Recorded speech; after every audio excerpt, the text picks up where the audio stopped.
Liftoff of mission 41D, the first flight in the orbit of Discovery, and the shuttle has cleared the tower.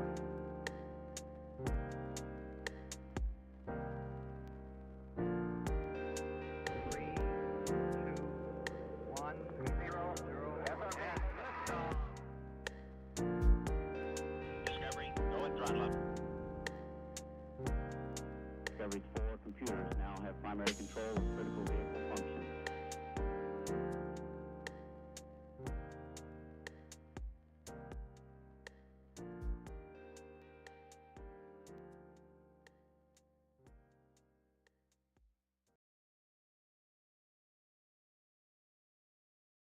All right. Hello, everybody, and welcome in to another episode of the Full Set and Half Mast Podcast, episode number 96, as we get closer and closer to that 100th episode. Wow. What a way to end the NASCAR season. I got a lot of fun things to talk about here tonight. Obviously, we're going to go over the NASCAR Truck Series, Xfinity Series, and Cup Series playoff championship finales this weekend. To round out this year's NASCAR season at Phoenix. Do a little bit different with the driver of the week this week. Consider it's just the NASCAR races, really all the entire focus of the weekend, especially with the broadcast, which we'll talk about here tonight, was centered around the champions. So for this week's poll, I'm going to obviously do the 3 championship winners from Trucks, Xfinity, and Cup. Let you guys vote which was a more impressive drive or a championship season for you guys there. We do have some Bonehead of the Week nominees. We'll talk about that as well here tonight. No new NASCAR fantasy. I do want to shout out, I think it's CMJSA Racing Network won the Dega Boys NASCAR Fantasy Challenge. So congratulations to him. I posted that in the Discord as well. Just to give a shout out to him for winning the NASCAR Fantasy this week. But there's no races this weekend. No mainstream races. F1 races next weekend at Vegas, which we'll talk about that as well with our next watch party. Tom came up with a brilliant idea, and I'm with him on that, as we are going to do watch parties for every Formula One race to round out the season. We got 3 left, and so we're going to do that to round out this 2024 racing season. And then also the drama, I guess, that's centered around the NASCAR format, and specifically with Joey Logano winning the NASCAR championship this year. We'll talk about it. I got some pretty interesting takes, opinions that a lot of people probably won't like. People haven't liked. People get on me or get on us at this channel about it all the time. So I'm going to talk about it tonight and maybe my solution. Even though nobody cares and nobody's going to watch this and nobody of importance is going to even really give me any credit or any pull in the racing universe. But I'm going to talk about it anyway because there's some stuff that needs to be shouted out. So, where to begin here tonight, November 12th, Tuesday. Let's start off with the Truck Series race. We have the Truck Series Championship, which was on Friday. We had the watch party. If you guys jumped in. I think that watch party is over 700 views. So you guys definitely tuned in and tuned out for that one. That was pretty awesome to see. So we appreciate everybody that joined us for this awesome weekend of watch parties. Whether the racing was fantastic or not, I guess leave that up to your perspective. You guys know our opinions, and they've been pretty boldly stated over the last couple days that we did those watch parties and throughout the duration of this YouTube channel. But on Friday, Ty Majeski qualifies on pole, looking to again make it another forward sweep of Phoenix, which they did. We'll talk about it as well as we get to these other races. But early on in the race, Corey Heim looked to maybe have the faster truck. Gets to the lead early there. He ends up leading in stage 1, ends up taking the stage 1 victory. We did have a caution in stage 2 with Jack Wood end up wrecking. Interesting crash there.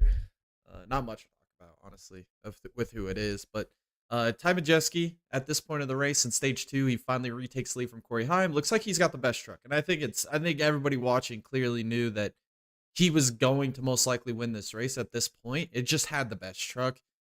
Corey Heim, you never count him out, though. But he makes himself the target of all controversy there with it. Restart violation. Which, if you guys...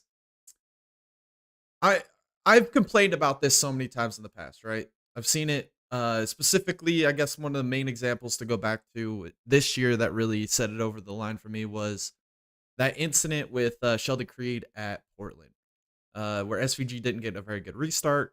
Creed did. And instead of running over the back of SVG and wrecking the entire field, Creed decided to pull out a lane. He ended up losing positions by doing it, but he pulled out to not run into the back of SVG, ends up getting restart violation, took him out of contention to win that race. And you guys know, if you guys have been paying attention to this channel, my opinion on that was clear that it's ridiculous that that's even a rule in NASCAR anyway, to have where if you pull out of line, even if you're not advancing position, to be a penalty. But one thing I can agree with here with NASCAR, at least they're consistent, right? He definitely did it. He definitely changed the lines. Gain an advantage, which doesn't matter. He moved before the start finish line. You can see it's clear as day on the broadcast, and they gave him the restart violation for it. Whether you agree or disagree with it, you have to be okay with the fact that it is consistent. And I'm here for consistency, especially in regards to this type of penalty.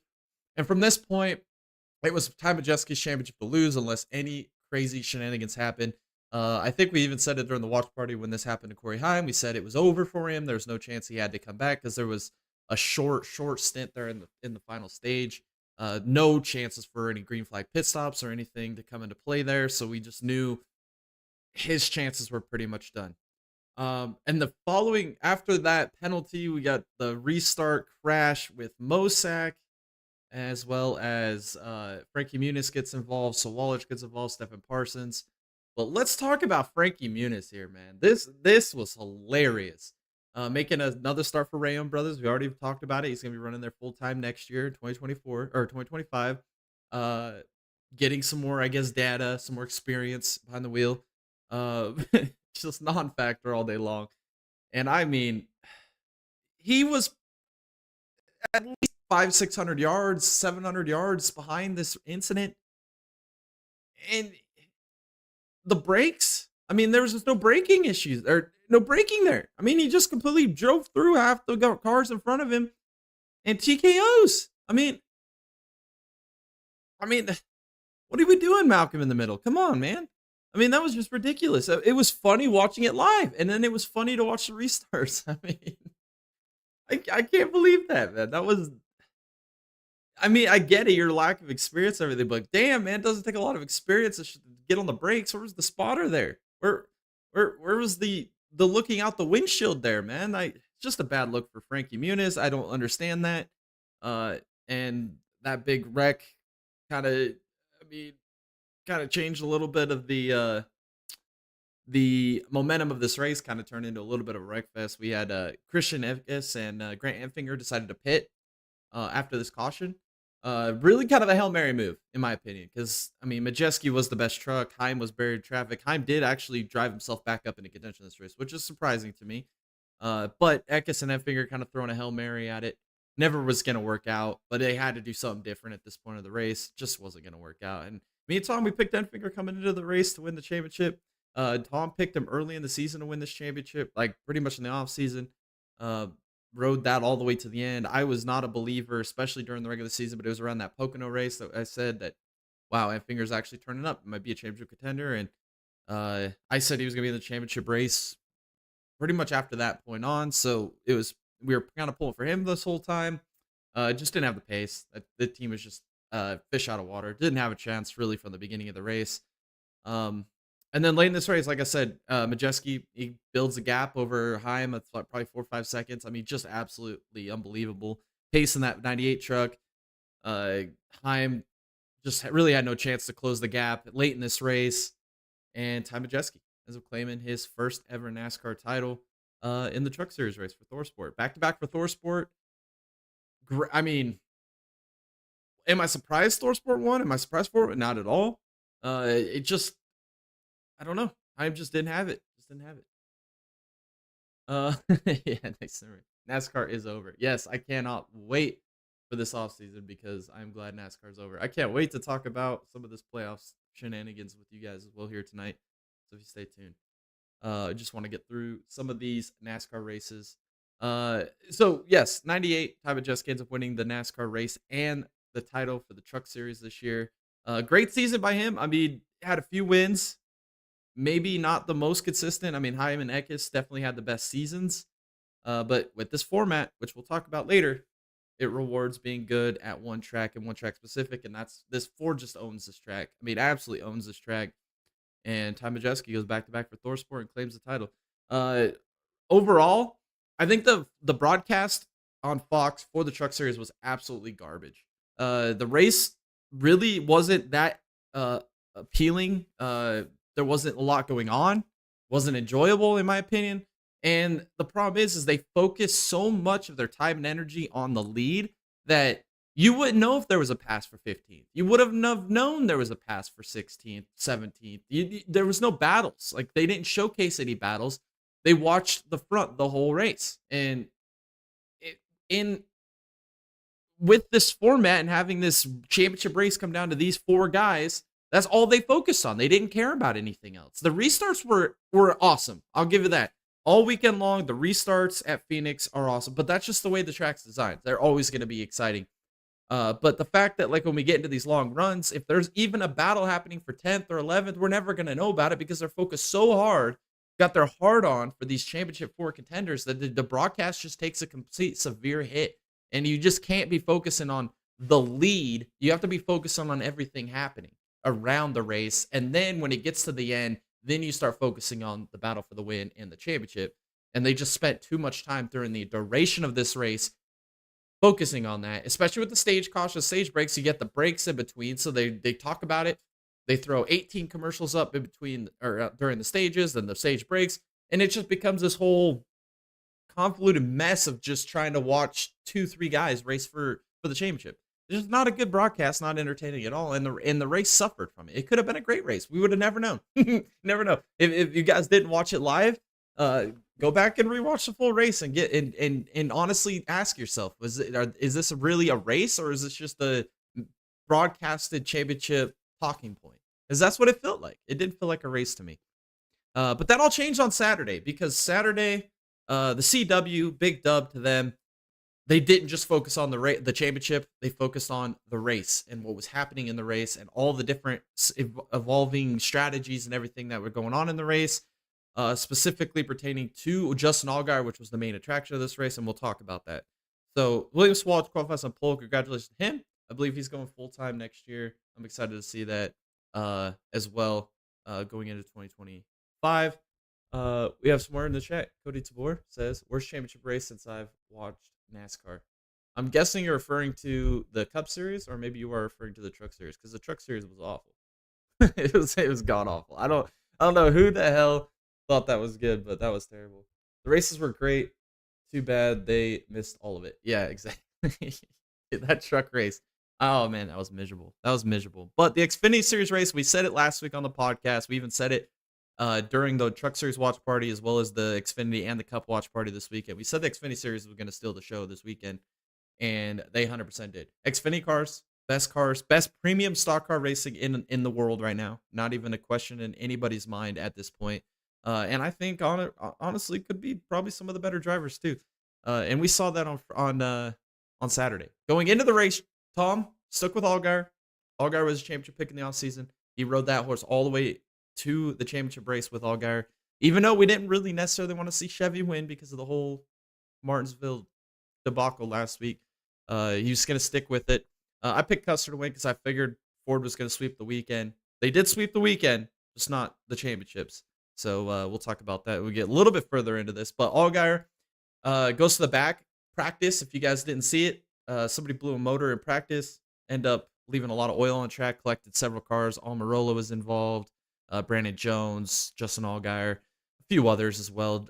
Parker Kligerman. A lot of these guys had to start at the back of the field going into this race. So Allgaier already at a disadvantage, starting at the back of the field. Drives his way up to, I believe, 6th by the end of stage 1, which Herbst ends up winning. Which we'll talk about Herbst in a minute, because I do want to give him a shout out. What a great race that he put together. But he head over heels best car stage 1. He wins stage 1. Let's talk about. Oh, we had a little bit of controversy between Chandler Smith and Sheldon Creed. Sheldon Creed got into Chandler Smith there, sent him around. Shout out to Chandler Smith and every local Applebee's that are hiring. I think you might have a good prospect there. We'll see. Maybe him and LaJoy can split fry cook duties there at the next Applebee's convention. But he ends up going around here in this race. Herbst, again, wins stage 2. Dominant stage 2. Allgaier at the end of stage 2 ends up making contact. I can't remember exactly who it was at this exact moment, but he ends up making contact and his tire goes down. And we said that right during the watch party, and I think we even talked about it last week in previewing this race. We said if Allgaier's going to lose this race, it's because he absolutely does something stupid like he's done all year long. He's been the master of winning stages and not getting the race wins and not finding a way to finish these races. Um, and it looked like that was going to happen again. Had the tire go down, had lost all of his track position once again. Luckily was able to nurse it back around, not get any damage or anything like that to really put his car out of position or put himself completely out of contention in this race. But again, missed out on a lot of opportunity for track position with the tire going down. They come down to pit, get a restart, and him doing what Corey Heim did on Friday. He again another restart violation. And like I just said with the Heim, with the Creed earlier this year at Portland, the call, at least NASCAR was consistent. I mean, we may not agree with it, might not like it, but at least they're consistent in calling it for everybody. They're not playing favorites, and he clearly, in 4K on my TV screen, it showed that he completely moved lanes before that restart. Gets a violation. Then he has to do his pass-through penalty. Gets speeding penalty on top of that. Loses a lap. I mean, just absolutely everything that could have went wrong for Allgaier went wrong in this race. Put him in this situation late in this race where he had to essentially run as long as he could in that final stage to basically try and hope for a caution to get his lap back, because there was no way he was going to be able to drive his way back to the lead lap. It was a non-winning venture. But he gets lucky, right? He stays out, lap down, still fast, and Anthony Alfredo ends up crashing. The Dead on Tools car was dead in the wall. I remember last time when he had the Dude Wipes sponsorship, he was sideways at Daytona with that one. So, I mean, Anthony Alfredo, great sponsorship, by the way. I just want to give the shout out to that team. But yeah, he dead on Tools, dead in the wall, goes Anthony Alfredo, brings out the caution, saves Justin Allgaier's entire race, entire season. He ends up getting back on the lead lap because he was in front of the leaders as everything was cycling through the pit sequence. Has the track position now, and it looks like now Allgaier is in a position to win this race. I mean, what was it? Custer was ahead of him at this point. Really probably the only contender that there really was up there to compete with him. He ends up making a bold move on one of those restarts, if I remember right. Allgaier did, where he tried to move up the track on the exit of 2, ends up making contact or getting a tire rub late in that final restart as well. But it didn't matter. It didn't matter. I for the life of me, I still cannot believe what Allgaier did this weekend. Riley Herbst did pass him right at the end of the race. They told him just let him go. There's no reason to race him there. So Ford did sweep the weekend with that win as well. With the 98 Ford wins Friday and Saturday. I don't know. Maybe get your tinfoil hats out, but there's something going on there. But Justin Allgaier, he claims the championship. I mean, what was he going in? 0 for 6 in championship 4 appearances and ends up getting his first title. Unbelievable. 14 years of trying. I mean, this dude's been racing longer than most people even watching the sport are anymore. I mean, this is crazy. I didn't think he would ever win one. I was like, there's two sure things every year in NASCAR. Denny Hamlin and Justin Allgaier are going to be that close but never win a championship. And then Allgaier does it. I still can't believe it. The drive from Allgaier has got to go down as one of the all-time greatest drives in not only just NASCAR history, but motorsports history. What he was able to do there on Saturday night with all of the odds stacked against him, with wrecking his primary car in practice, going to the back of the field, having to drive through the field once, then having the tire go down at the end of stage 2, being able to not compound that issue into something more and being able to survive to the end of stage 2, to lose the track position there, to try and gain it back with a restart violation, to go put himself behind or on the very end of the lead lap, getting a speeding penalty on that, having to completely come back down pit road, lose his lap, having to awareness to continue to push in that situation to try and get back for his lead lap.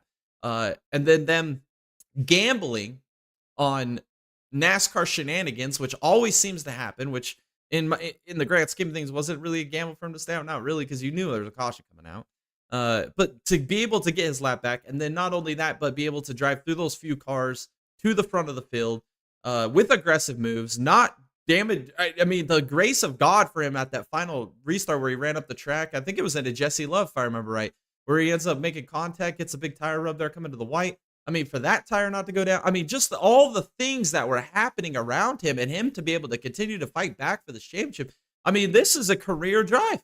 I mean, this is a one of the all-time greatest drives I've ever seen. I mean, it was insane. I mean, I counted him out like 4 times before this happened. I mean, nobody watching that thought for any reason that Justin Allgaier could come back and win that championship. I mean, even the broadcast was counting him out. Nobody had this picked as being an opportunity or a possibility, and he made it happen. I mean, you can't write a better story, a better script. Like, you could make a movie about this race. I mean, this was insane, insanity.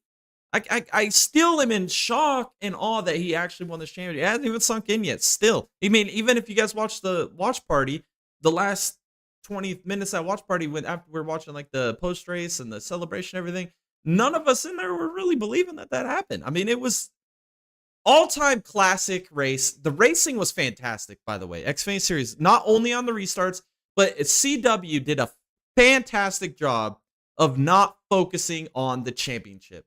Not focusing on the leaders the whole time, the battle at the championship. They focused on a lot of the racing. We got to see a lot of battles from the 10th and 15th place cars, and we got to see Austin Hill on the older tires at the end of this race. He made a gamble, and it just didn't pay out. He ends up blocking and losing positions off that whole gamble. Really was a non-factor all day. Allmendinger really was a non-factor all day. We got to see some of the strategies that they were implementing and some of the track position restarts that they were being able to capitalize or not capitalize on.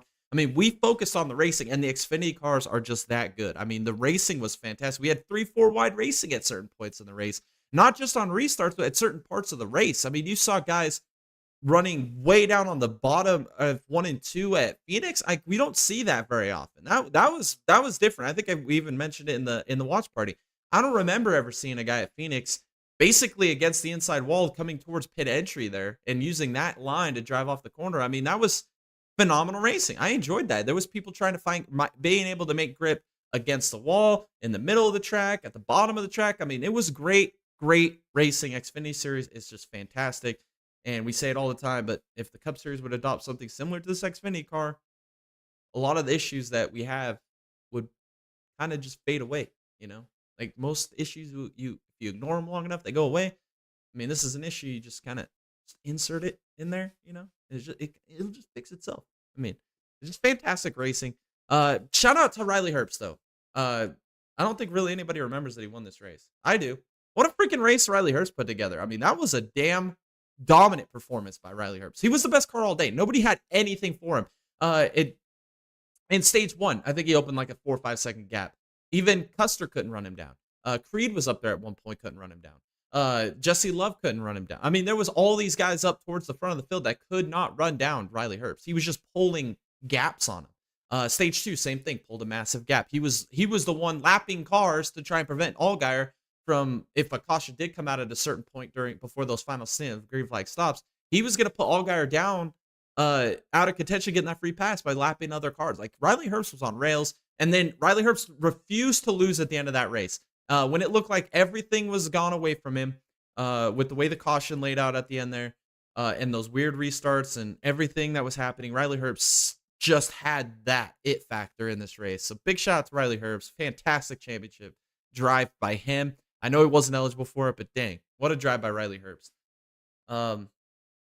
But I still can't believe it. Allgaier, what an absolute drive by Justin Allgaier in this race. Definite championship drive, a mentality.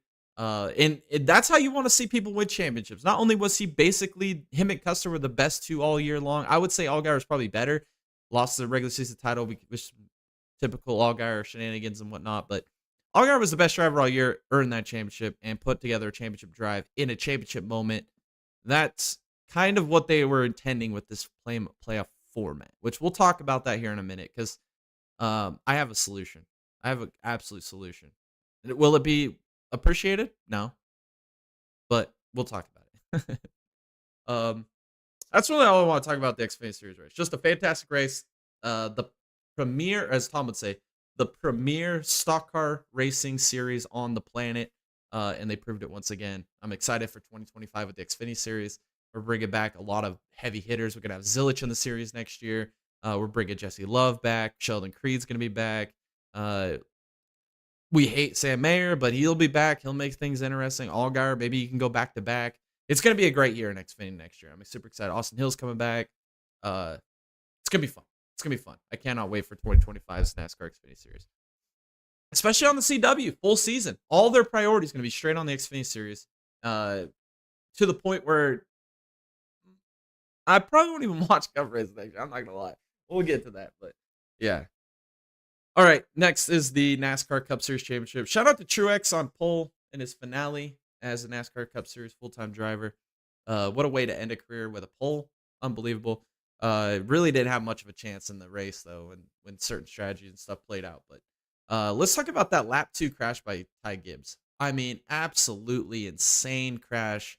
Right there on lap 2, gets in the wall. I don't know if he broke something or if tire went down, but that car just hooked right. I mean, massive hit. If you looked at the safety barrier basically collapsed onto the concrete wall when he hit the wall there. Violence. I mean, I think we said it during the watch party, but I mean, this reminiscent of like Kurt Busch, you know, like if this was the same car we had 2 years ago, do you think Ty Gibbs is maybe still racing? I mean, that was a violent hit. One of the hardest hits I've seen in a long time. We saw Blaney's had a few hard hits over the past few years, but I mean that was a violent hit. But Logano ends up claiming stage 1, got by Truex there early, and he was able to check off and win stage 1. Looked like the best car in stage 1. We did see Blaney drive from like 17th up to like 5th or 6th by the end of stage 1, so he had a pretty fast car. Byron was right there in the top 5, mediocre. Reddick was non-factor all day, which I mean, what else is there really say about Reddick? He didn't stand a damn chance to begin with. We said it last week on the podcast. Reddick is terrible at these type of tracks. I mean, short tracks, flat tracks, the intermediate short tracks, whatever you want to call Phoenix. He's just terrible at these types of races, man. They just never. He's just never been that great at them. So he was at a complete disadvantage to begin with, and he's in the Toyota. So that was part of it as well. Let's talk about the viral clip, man. Oh, man. Let's talk about the damn Toyota pace car, man. What the hell is going on there? It's the damn sand barrels on pit entry. I mean, all I can say about this and what I believe happened is NASCAR is so caught up in all of this manufacturing and how to get these restarts to be so damn exciting and create all this chaos and drama and add 8 extra pace laps to a caution or a stage break because they need more ad revenue off of TV and all this BS that they didn't realize they're going green. So they were like, pit now, we're going green, and the pace car just cuts a left, man. Like, just that is the prime example that goes to show that nobody in NASCAR officiating knows what the hell is going on or cares to want to know what the hell is going on. And that was the exact sample of it. I mean, backup pace car again. I mean, how many times are we gonna have pace cars? I thought it was hilarious. I mean, what I think was the funniest part of that whole ordeal, though, is they brought out the backup pace car, but they let the same guy continue to drive. Like, why didn't they have somebody else get the pace car? But like, dude, you're done for the day, bro. Like, I mean, yes, put a lot of blame on NASCAR there for calling it so late, but like, come on, dude, you gotta have the awareness. Like, I'm not gonna make it. Like, we're just gonna have to go another lap. Like, it just is what it is. Or stop, back up, and go into the pits. Like, what are you doing to begin with? Like, that just the lack of awareness from officiating, the lack of awareness and from the tower and the fish. It's just so stupid. But then to amplify stupidity, you are more stupid by what you did there. That was the only thing that was entertaining about this race, and that's why I spent 5 minutes freaking talking about it, because it's freaking hilarious, man. It's just, you can't make this stuff up. It just happens. It's unbelievable. Right, like I said, Ryan Blaney was really fast. He ends up driving up to the lead, ends up winning stage 2. That was really the only good part of the entire race, in my opinion, was the end of stage 2. We had Bell, Blaney, Logano, all separated by like 0.8 of a second, 0.7 of a second, battling to the end of the stage. there. That was entertainment. That was like 7 laps of entertainment. That's about all this race had. Because again, like I said with the Truck Series race, there you wouldn't know there was a race going on. You would have just thought there was 4 cars on track because that's all they focused on. Shout out to the 50 team, by the way. Team of Maravet, we are the vets. The buy one team with the 50 on top. I don't even know what to call them. But they got a lot of damn TV time, didn't they? Because they focused on the lead the whole time, and that car got lapped probably 18 times. So congratulations to them, their sponsors, for getting as much TV time. I couldn't tell you what the sponsors were because they were so slow that every time they'd lap him, I could not even read the car sponsors. But shout out to that team. They got all of the ad revenue and everything that they were probably looking for. And that dump truck was sure fun to watch. What I really want to talk about, though, is the end of this race. I guess the final stage. Going through green flag pit stops, right? Blaney, Logano, Reddick, all the championship contenders had all pitted. Bell had pitted, like a lot of leaders had all pitted, except for the Hedger cars, specifically William Byron, who was inheriting the lead, Kyle Larson, and Chase Elliott. William Byron pits 1 lap prior to their sister team, their little brother team, their affiliated team, decides to put it in the wall with 62 to go, Zane Smith.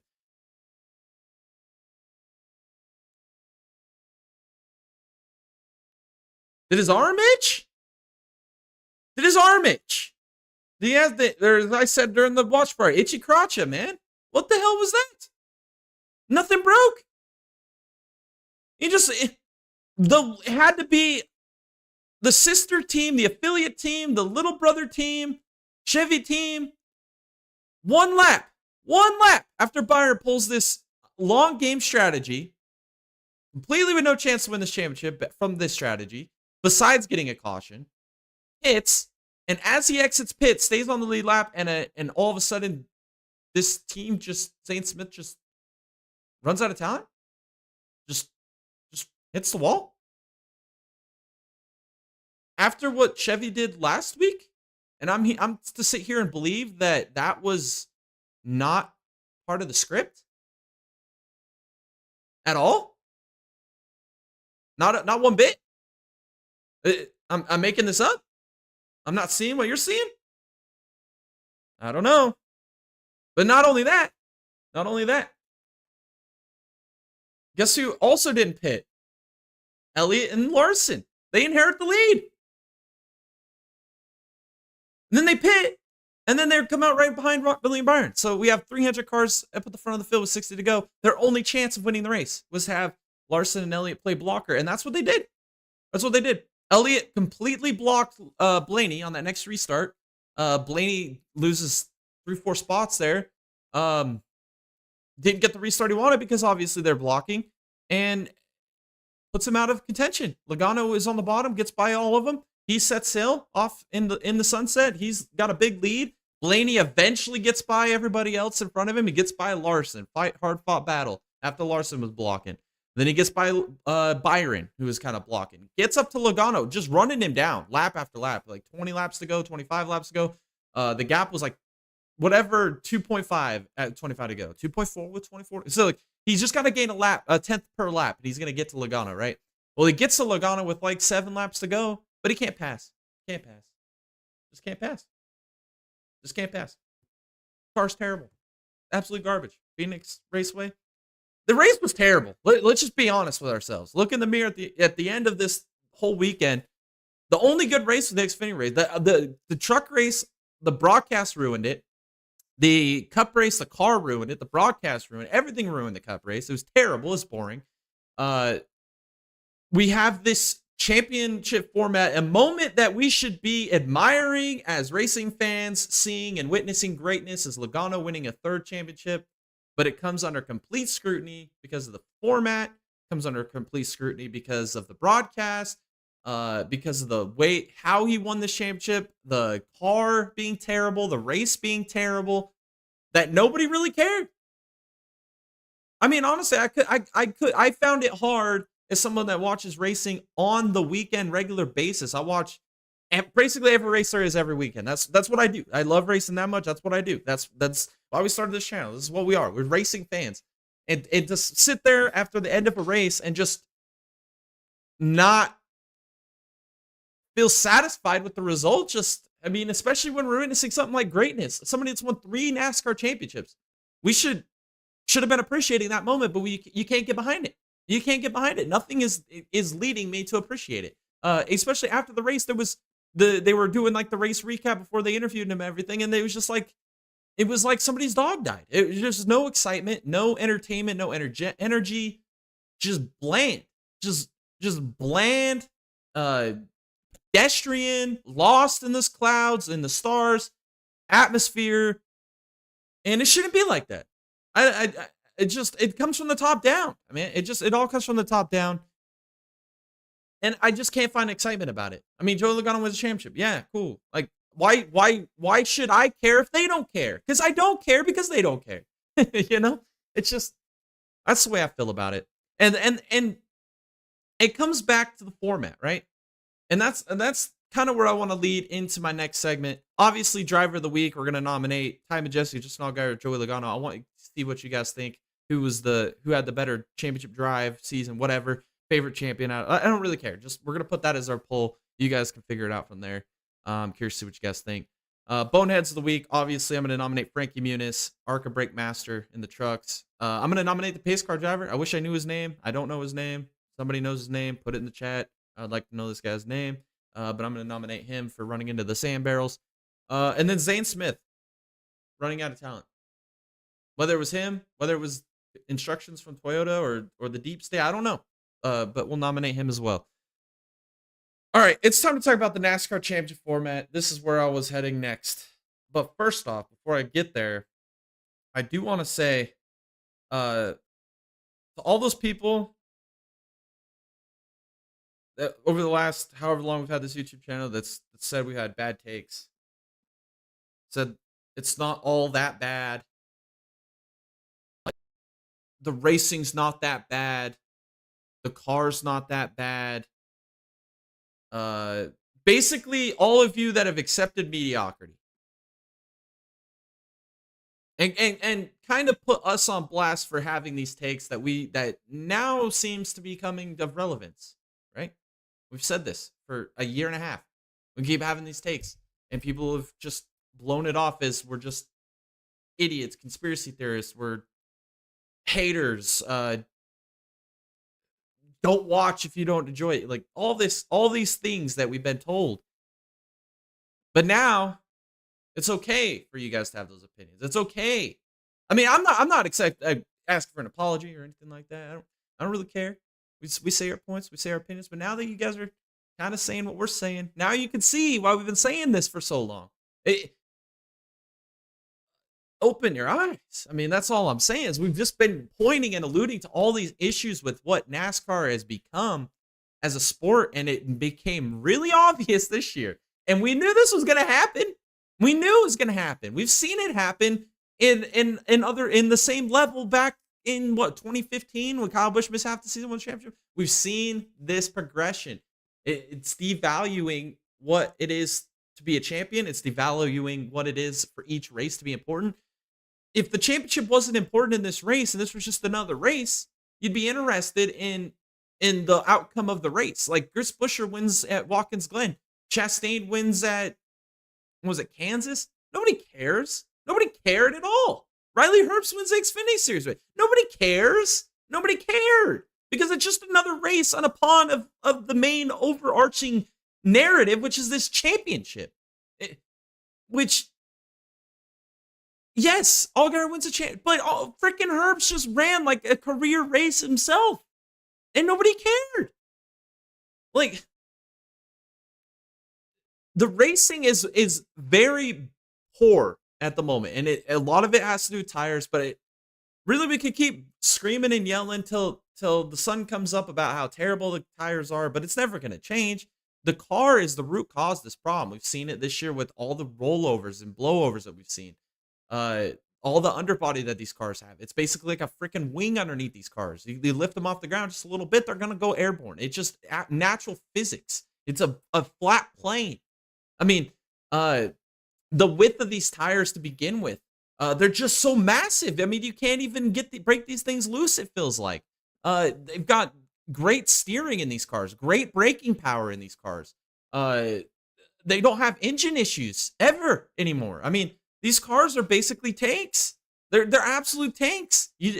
The aero package is terrible on them. The dirty air effects are terrible. I mean, there's just nothing good about the racing product. It doesn't matter what track you take it at to, where like it just the racing product isn't good. Granted, I've said it from the beginning. The mile and a halves have been better under the next gen car, and they will probably continue to be just as good as they have been. But really, it doesn't matter anyway because it's track position. Track position's king, man. If you got track position, you could take a 20th place car and you could run first.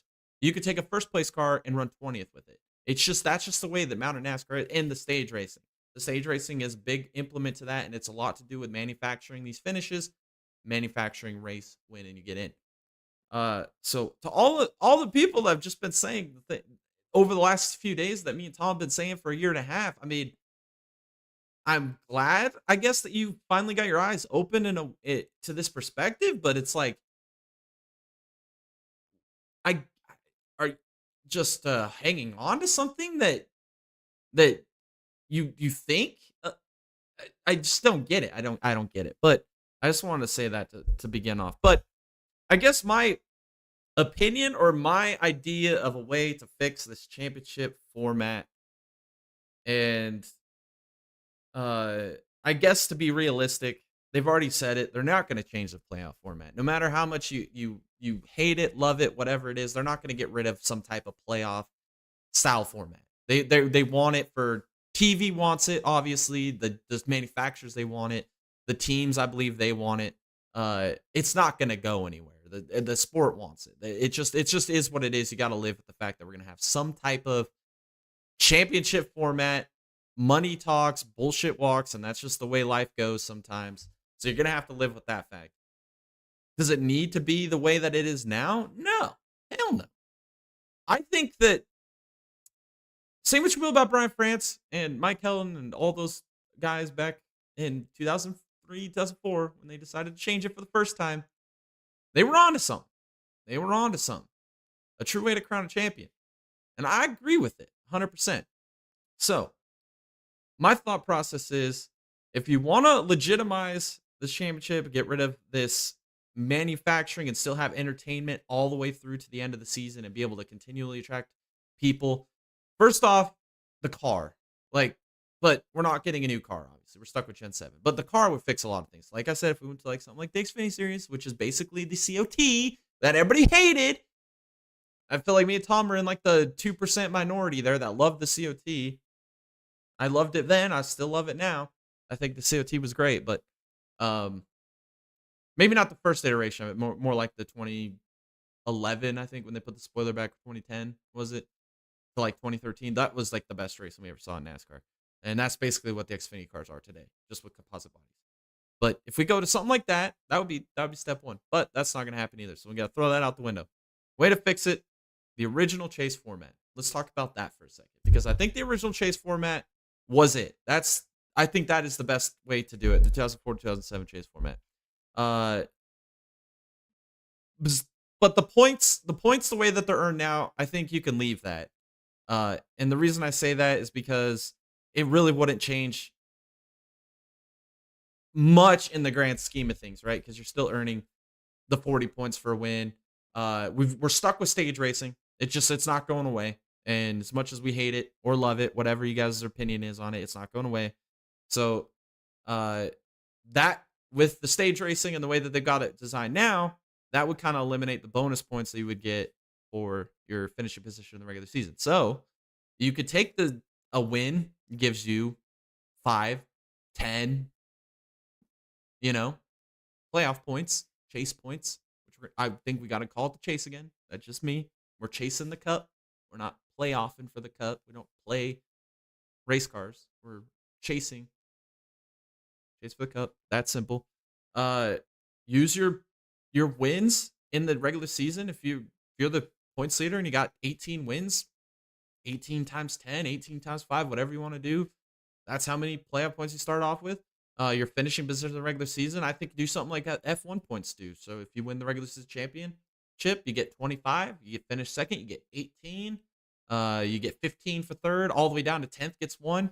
Make it where only the top 10 get into the championship chase for the playoffs, or chase for the championship, chase for the cup. Make it the top 10.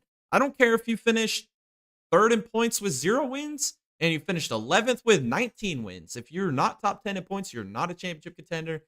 You might hate that. You might love it. I don't know. But I just feel like it should go to the top 10 best performing drivers of the season. It's that simple. It's that damn simple. You don't you don't reward teams that, I mean, the only other sport that does what NASCAR does that I can think of is college basketball. College basketball, regular season really does not matter in that entire sport at all. It's zero. Zero. That is like the least most important sport for the regular season, because I believe if you win your conference tournament championship, you end up getting an automatic bid into the NCAA tournament. You could be 0-30 something at the end of the regular season, but you win 3 games in a row right at the end in your conference title game or whatever, your conference tournament, you get an automatic bid. So you could be 3-40 going into the tournament. That's the only sport that clearly regular season doesn't matter. But that's the way they've designed it. And that's the way it's been for years and years and years and years. So they're not going to change that either. But NASCAR's never been a sport where mediocrity should be accepted. And I just went into a big spiel on mediocrity and fans accepting mediocrity. Well, it sounds like you guys aren't for mediocrity anymore. So let's get rid of mediocrity. So top 10 points at the end of the season, no matter how many race wins you got, whatever it is, that's your championship. 10 for the chase for the cup. You start off with, you could still reward a point for stage wins. You could still reward 5, even 10 points for a race win as your bonus points to start the playoffs. Your championship points that are position should get rewarded points. So like if you finish 10th in points, you get 1 bonus point. If you finish first in points, you get 25. We'll do like what F1 does with their point system. I believe that people that lead the most laps in a race should get a bonus point. You lead a lap, you should get a bonus point. Shoot, give 5 bonus points for leading the most laps. Make it an incentive. Fastest lap of the day should get a bonus point. Fastest pit stop during the race should get a bonus point. Like, make it a team thing. Make it fun. Make it interesting at the end of the race.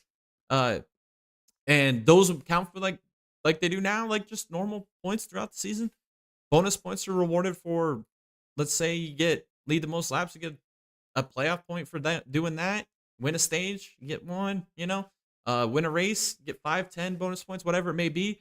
And then you reset the points between those 10 with their points position and all their bonus points added up. And then you just race them 10 races. Make Phoenix entertaining again. If Phoenix was just another one of the 10 championship races, nobody would care because it's just another part of racing for the championship. And let natural elimination happen. There's nothing wrong with natural elimination. I mean, I think one year in the chase, we're going into like 2, I can't remember what year it was, but there was like 2 races left. There was still 7 of the 10 chase guys still eligible to win the championship with 2 races left. After the race, it got down to like 2 or 3, but make every race important within that chase. Like, make every single race important. Get rid of the win in your in crap. That is stupid. Harrison Burton's win at Daytona means less, in my opinion, for winning that race and being championship eligible than it would have been just him winning the race. The storyline wasn't, holy cow, Harrison Burton just won a race. This is an amazing moment. No, it turned into, oh, now he's in the championship format. Well, now he's going to get eliminated in the first round. So nobody cared that he won the race. Now it's, oh yeah, he's just a first race elimination. Didn't even care that he won a race. Make that important again. Make Chris Buescher's win at Watkins Glen important again. He wins a race. Make the racing important, not the championship. The championship should happen as an evolution through the season, but each race is its own story being told in an overarching book. Can you imagine buying a book and just reading the last 2 pages? That's what we have now. That's what we have. You don't know the story. You just know the finish. Why? Make the races more important. Make each race its own significant thing. I know this is unrealistic, and I don't think it should happen. But it gets to the point that, let's say you ran Kansas once a year. That Kansas race becomes a race that you can only win once a year. You're going to get 1 chance a year to win that Kansas race. I'm not saying we should only go to Kansas once, but I'm just saying, like, if you made each race that important, put more emphasis on getting those race wins and to be more special. Like, hey, I'm only going to get one chance to win Darlington every single year. Every single year. I'm going to race 10 years of my career. I'm going to get 10 chances to win Darlington at the top level. How much more important would that win be to those teams, those owners, those drivers, to the fans? I mean, that'd be a historic moment. It'd be like, hey, finally wins Darlington. It's eluded him 8 years in a row. Finally wins it, you know? I just make the races more important, and that's how you do it. You simplify the championship format. You get rid of winning you're in. It shouldn't be tied to championship at all. I don't care if you go the entire one of the best Truck Series seasons was the year Crafton won it. How many wins did he have that year? 0. But you know what was good about that season is Crafton was a top 5 truck damn near every freaking race, just never won one. Wins the championship. What a story, dude. What a freaking story that was. Yes, he never won any of those little battles or anything throughout the season, but he just found ways to be consistent and won the championship. Jack Kenseth won a championship with 1 race win. I mean, this is pre-Chase era, but you get what I'm saying. Make each race more important, make it more special, and make the championship a long story that's drawn out throughout the season. And people are going to be more compelled to that because knowing, hey, my driver's 42 points behind going into the playoffs. He's still eligible, still got a chance. Let's say he gets hot at the right time, man. Gets hot right at the right time. Maybe he picks up 5, 6 top 5s in a row. Right there at the first 6, 7, 8 races in the championship. And goes into the Martinsville now as a semifinal. And he's 32 points behind. He's still mathematically eligible. And he just somehow miraculously wins that race and leads the most laps, wins a stage here and there. Holy cow. Going into the final race, we're within 10 points. Wow, you win a stage here, you win a stage there, maybe you lead a lap here, fastest lap at the end of the day, you end up 3rd, and you end up winning the championship. I mean, those would be just some crazy storytelling scenarios where every lap of every race is going to matter so much more. Instead of having, Logano and Reddick win the first 2 races of the round, Reddick didn't even show up to Martinsville to race. He had no incentive to. The team just didn't even show up to race. They just were there. They were just there. Logano wins Vegas. He just shows up. He's just there. He's not even racing. That's not how you crown a champion, man. You got to show up every race. Every lap matters. The battle for 13th is more compelling now. How could you hate that? How could you hate that as a racing fan? How could you hate a battle for 13th being compelling? You see it in F1. You see guys battle last week, or was it 2 weekends ago, where Max Verstappen got that penalty. Every pass that he made from 10th to 9th to 8th to 7th by the end of that race was just that important. It was that important, especially with how much Lando Norris is closing at the end of this season. Earlier this year in IndyCar, Will Power every week was cutting that gap down on Palou. It was just, he was finding results. He wins the race at Portland, gets all max points there. Palou finishes 2nd. Not winning that race for Palou and Power winning it gained him like 2 spots in the points, got him up to 2nd. It looked like he was going to have a chance. And then Palou has his issues with the hybrid issue, or the hybrid issue at Milwaukee was. And in race number 1, he ends up losing multiple laps at the beginning of the race. Now Will Power, he's sitting there like, holy cow, I could shrink the gap even more. And then it's compelling now because now you're watching Palou and watching to see how many guys drop out of the race to see if Palou can gain spots on track and get back into it. You're watching Will Power to see if he can lead the most laps for the bonus points, see if he could stay up front and win this race and close it down. And then he has his issues, and then you're like, oh, it's coming back to Palou. It's like, that's compelling, dude. And then you have McLaughlin wins the race, and you're happy that McLaughlin won the race. You're like, wow, now he's up to 3rd in points. But then we got the championship drama here and there, and we're focusing on 14th at the end of the race instead of focusing on just the 1 leader way out in front of everybody. How could you hate that? How could you hate that? That is the most compelling, entertaining thing. I think the best example of this is go watch like the 24-hour Le Mans. Go watch Daytona Rolex 24. 24-hour race. Last year, we had 4 guys in the final hour competing for the GTP win. How is that not entertaining? At 24-hour Le Mans, we had 5 different cars still with a realistic chance in the final 2 hours to win the 24-hour Le Mans in the same class. And that's not including the GT3 classes. That's not including. It just happened naturally. Unbelievable, right? They didn't have to manufacture shit. I mean, we'll talk. Well, the Rolex, they did manufacture the ending, but you know what I mean. They let it happen, and it was beautiful, magical, beautiful stuff, man. That's racing. That's what it's all about. It's not manufacturing anything. You're just letting it play out, letting it happen, and it's beautiful. And then you can look back on it years later and be like, "Wow, that was incredible. How did that happen? How did that happen? What? Wasn't somebody up in the NASCAR booth just manufacturing stuff?" And this is my reasoning. Is why I think a lot of people have gotten turned off by NASCAR because it just seems like they're trying too hard to manufacture this stuff. We have inconsistent finishes, inconsistent calls on track, penalties that are here and there. We have race manufacturing. With this format that I explained with the original chase, it's that simple. It's really that simple. Top 10 in points. It's literally that simple. And your bonus points are the points you earn through race wins and stage wins, fast lap, whatever it may be, whatever other bonus points you want to add, which I think the fastest lap of the day should be a bonus point. I love that. I hate the F1's taken away. I think leading the most laps should be bonus points. Leading a lap should be a bonus point. I mean, just all these little bonus points you can earn throughout the year, making every lap of every race that more important.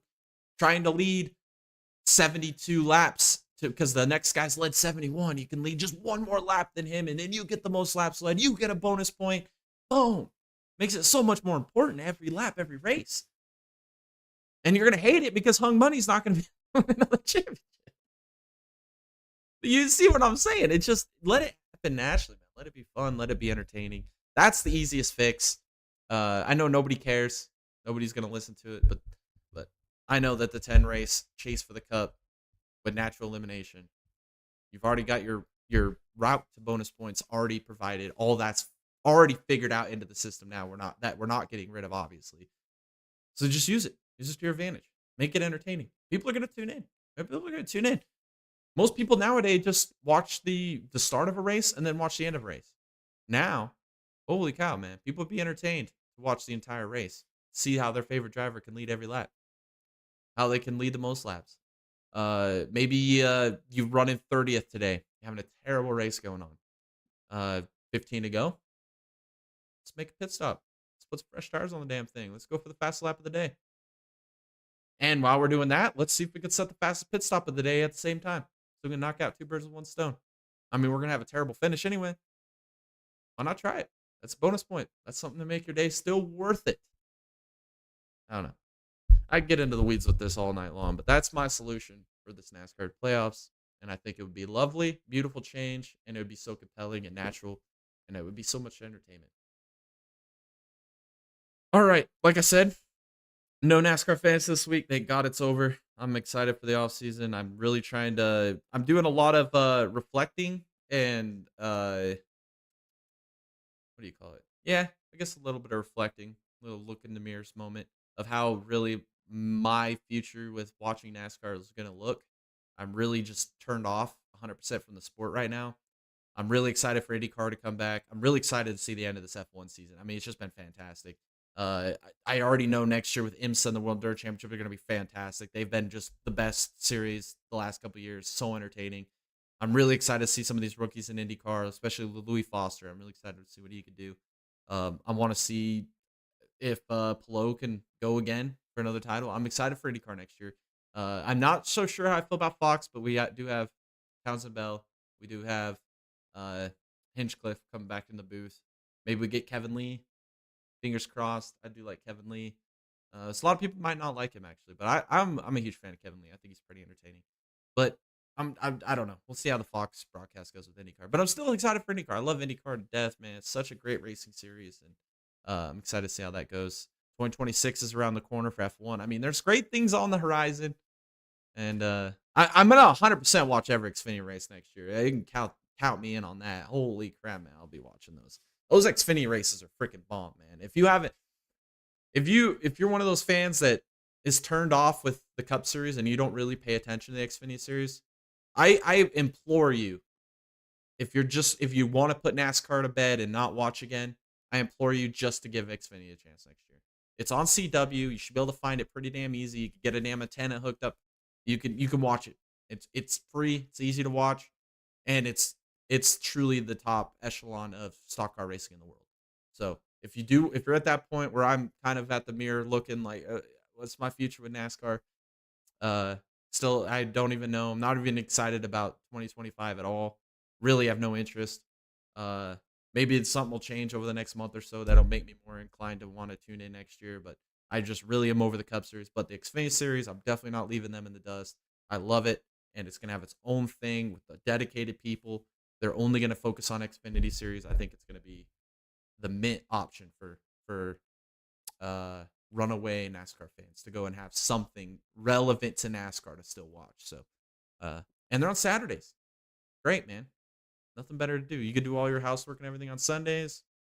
Do everything you need to do. Hang out with the family. Do what you gotta do on Sundays. But Saturdays, tune into that Xfinity race. That's all I'm gonna say. Alrighty. Yes. Let's round out this podcast here tonight. I'd like to know your guys' opinions on the NASCAR races this weekend and everything that happened. I would like to find out what you guys think. So that's why I'm going to put that poll with the driver and bonehead of the week. I'm really curious to see who wins that driver of the week thing, considering with how much hate Logano's had. I'll be interested to see what you guys pull on that. Like I said at the beginning, watch parties for the remainder of the year. Me and Tom have decided we're going to do every Formula One Grand Prix for the rest of the season. We got 3 more left. We're going to do next weekend at Vegas will be the first one of the 3. And then we'll do, obviously, Qatar. And then we'll do Abu Dhabi to round out the season. So we'll be here, watch party-wise, to cap off the end of the 2025 or 2024 motorsport season with F1. I'm excited to see how the championship battle goes. And these F1 races, I mean, this is the greatest F1 season of all time, in my opinion. I am absolutely enjoying every moment of it, every free practice, every qualifying, everything there is going on with F1 right now. It is absolutely fantastic, and it's going to be another 3 banger of races coming up to the end of the season. I'm so excited to bring those to you guys here on Watch Party format. And then also in January, I know during this off season here in December we'll have those 2 with F1, but through into the off season, we're gonna have some more awesome podcasts. We're gonna do a full. We'll probably start off with IndyCar or maybe NASCAR, one of the two. We'll do a full season preview of all the series in NASCAR and give you our preseason championship picks, what to look out for, driver changes, whatever it may be, the going on with NASCAR schedule. We'll look at everything. We'll do it also for IndyCar, give you our championship picks. Then we'll do a WEC IMSA combo episode, and then we'll do a Formula One episode as well. In December, we're going to be doing our 12 days of motorsports again, so I cannot wait to bring that to you guys. We had some great fun doing that last year. I'm excited to do it again. Here in the next week or two, maybe next week, we'll find out and see how many people we can get on here. But we want to do the driver grades for the Cup Series drivers again, like we did last year. I think that should be a pretty fun episode. And then Chili Bowl watch party early January. I believe. I don't know if everybody else is gonna be down for it, but I'll be here for sure because I love the Chili Bowl. It's one of my favorite races of the year. We'll be doing a full Saturday Chili Bowl main event Saturday watch party. Probably split it into like 3-4 parts, 3-4 hour parts, probably maybe 4 4 hour parts, however long it is. We'll start with the Z mains or whatever the last mains are. We'll work our way all the way to the A main. We'll do the pole dash, everything involved with Chili Bowl Saturday, driver intros, the trophy celebration at the end, everything that goes with Chili Bowl. We're going to do a full stream for that as well. That'll be a lot of fun for you guys to tune in and hang out with us on that as well. And then obviously we'll do the Rolex again. That was so much fun. Probably, I don't know. Well, I'll figure it out because I would like to do a full 24-hour of that. I know last year I slept for a couple hours. So I don't know if I'll be able to do a full 24, but maybe we'll do the start, maybe a little bit in the middle, and then jump in at the end. Something different like that. But watch party is going to be a consistent thing on this channel here over the next few months and probably all of next year. I think watch parties are a lot of fun. I enjoy doing them. It gives us an excuse to kind of just get together and hang out and watch racing together. So I'm really excited for that. Make sure you guys can follow us on all of our socials. We got X, Patreon, Facebook, TikTok, Instagram. We're also streaming over there on Kick. Thanks to everybody that subscribed or followed us over on Kick. It means the world to us. And everybody that supports us on Patreon. You guys mean the world to us as well. Helps us keep making this content. We got lots of ideas and hopes and things that we want to do over the next few months. So thanks so much for supporting us over there. Make sure you guys go join our Discord. That link is in the description below. We have this thriving Discord of motorsports happenings around the world. We got to update a lot of this stuff heading into 2025, but all the news, rumor, dramas, Big Daddy NASCAR, Big Daddy IndyCar, Big Daddy IMSA, Big Daddy FIA moments, memes, whatever it may be, all the news, even local short track racing stuff, dirt racing stuff. Got sports car racing from international, got Formula racing from international. I mean, all kinds of racing news, rumors, dramas, whatever it may be, all in there. And also some great people in that community as well that you can hang out and talk with. So and interact with. So make sure you go join that. Maybe meet some new friends. Interact with us. We post in there on the daily. Try to comment in there on the daily. It's a great place to have a good, thriving racing community, sharing all of our passions and loves for motorsports. It's a fun time. Also, go check out our merch store. That link is also in the description below. Go buy some Dega Boy swag. It's getting cold outside. You need a beanie, you need a hoodie, whatever it may be to warm up during this off season. Go check it out at our merch store. All those proceeds go to help us keep making awesome, great content for you guys. I'm not sure about Thursday. I'm not going to make any promises on the F1 series on Thursday. I know Tom's been a little busy this week. I don't know if we'll be able to be back for Thursday, but if we are, I will update you guys and turn on your notifications, and you'll find out if we will be here on Thursday or not. Thank you guys so much for tuning in here tonight. Thanks for another great season of NASCAR and being able to experience all the ups and downs and rants and everything that we've had throughout this year. We're going to bookend 2024 NASCAR season next week, I believe, with the driver ratings. But it's been a year. It's been a year. It's been a crazy one. But we'll be back next week, episode 97. Thank you guys again for tuning in, and I hope you guys have a great rest of your night, and we'll catch y'all in the next one.